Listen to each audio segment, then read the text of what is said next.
Today's topic is going to be on how to form healthy habits. Now, if you go back into the Facebook feed, you'll notice some of the topics we've been talking on over the past couple weeks of how to eat for volume in a weight loss phase to help with fat loss and help with hunger levels. We've talked about how to gain muscle mass without having to do cardio. Before that, I know we talked about how to create an exercise routine, how to start exercising when you hate exercising. Now, all of these are great things, and you can start to incorporate all of these things into your life, but nothing matters unless you have made it into a consistent habit. What do I mean by that? You can go to the gym once. That's great. One time is better than no times. But if you're going to the gym with the intention of losing fat, building muscle, you're gonna have to go over and over and over again. The results are gonna be very, very small, but they're gonna compound over time. And the way that works is by doing a habit. So with anything and everything you wanna do, how do you do that? I'm gonna go through 4 key steps on how to do that. First step, you're going to choose one habit at a time and work on that. Now, coming into February, the second month of the year, I know a lot of you watching probably did our 4-week challenge where we essentially did a complete overhaul. We changed everything all at one time. And I have actually received feedback that a lot of people like that and it works really, really well for them. But what I'm gonna tell you guys is 99% of the population, that is not going to work. It'll work for a little while. It'll work for 4 weeks, maybe 8 weeks. But long term, if you completely overhaul your life to a brand new schedule, all these brand new habits that are taking a lot of mental energy for you to do because it's brand new, it's probably not gonna stick. So let's minimize it down to one thing at a time. And it could be something simple, which is step number 2, make it simple.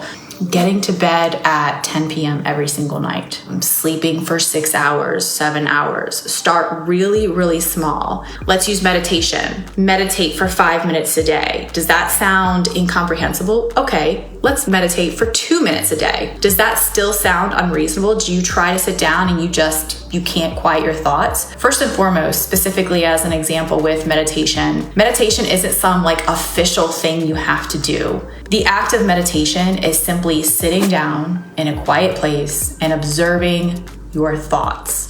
So if that means you go in a quiet place and you stare at the wall, go stare at a wall. Put a timer on your phone for 2 minutes. If 2 minutes is too much, start with 1 minute. Meet yourself where you're at with this habit and be realistic about it. Never try to take on a habit that you are not either 90% or more confident that you can achieve within that time span. Keeping in mind that the habit has to be specific. So maybe meditating 2 minutes every single day, 7 days straight is too much. So you create a more realistic goal. I will meditate for 2 minutes 5 days this week. And then you'll have to sit down and figure out which days you're actually gonna do it. The more specific you get with this small goal, the higher likelihood it is that you're actually going to achieve it. Now, what's the next step? Commit to it and do it. Anywhere from 30 days is when the wiring in your brain has fully been established, up to 90 days, it's concrete. So think of walking through the woods. When you first walk and you create your own path, you're stepping over weeds and bushes, and there is no clear path. You're creating your own path. That's what you're essentially doing when you start a new habit. Now, if every single day you were to go back and walk that same line, eventually the area where you've stepped on it, the bushes are gonna stay down. The leaves or the grass is gonna start to die off. And then say by week 2 or 3, you come in with some gravel and you lay some gravel down. So the path looks a little bit clear. It's easier to find. It doesn't take so much thinking on your end to figure out where you started this new trail, this new hiking path.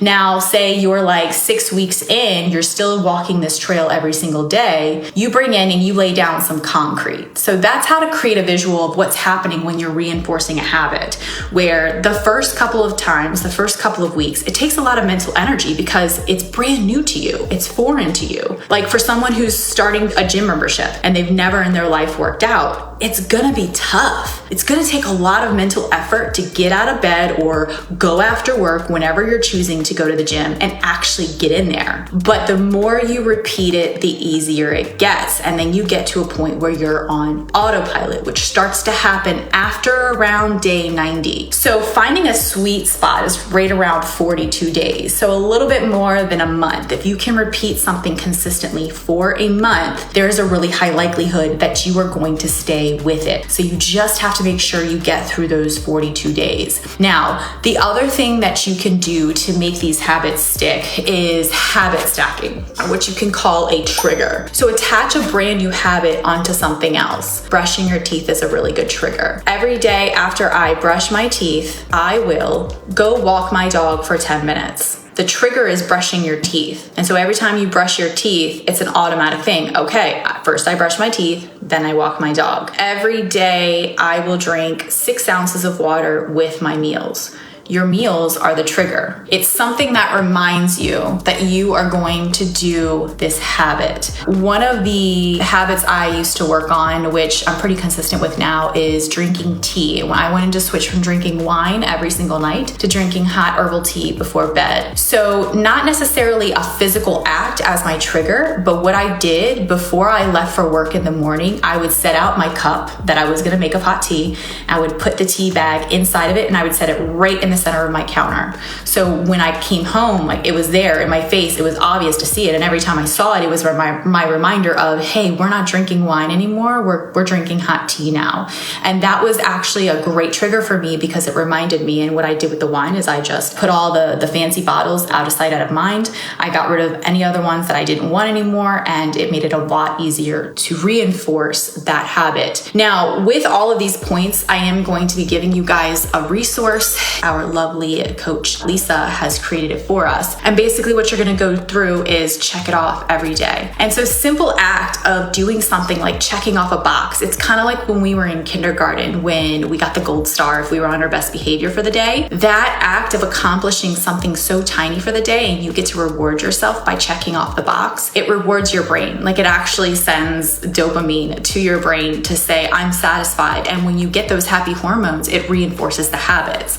So it's like the positive reinforcement at the end of the day, when you've actually hit that goal that you set out to do, you check off the box, it's going to be a positive reinforcement to do the same thing the very, very next day. So this is a really, really simple concept, but often what I find is simple concepts are not easy. Simple, the concept itself, okay, start with something small, start with something that you're 90 to 100% confident in, and then just repeat it over and over. But say your habit is to go to the gym, and say it's the middle of the winter right now, like say I started a new habit of going to the gym. It's freezing rain outside. There is a layer of ice over top of everything. It's really, really cold and my gym does not have heat. Even though, say I'm in day 30 of my habit, it's gonna be really, really hard because there's external circumstances that are making it more difficult. And those external circumstances may or may not always be there. So even once you start getting into this habit, even if you've been consistent with the habit for more than 42 days, always knowing that there's always gonna be external circumstances that are gonna try to get you to deviate from your plan. And it's not something that's like intentional. The weather doesn't care if I'm trying to have a new habit of going to the gym. The weather just is.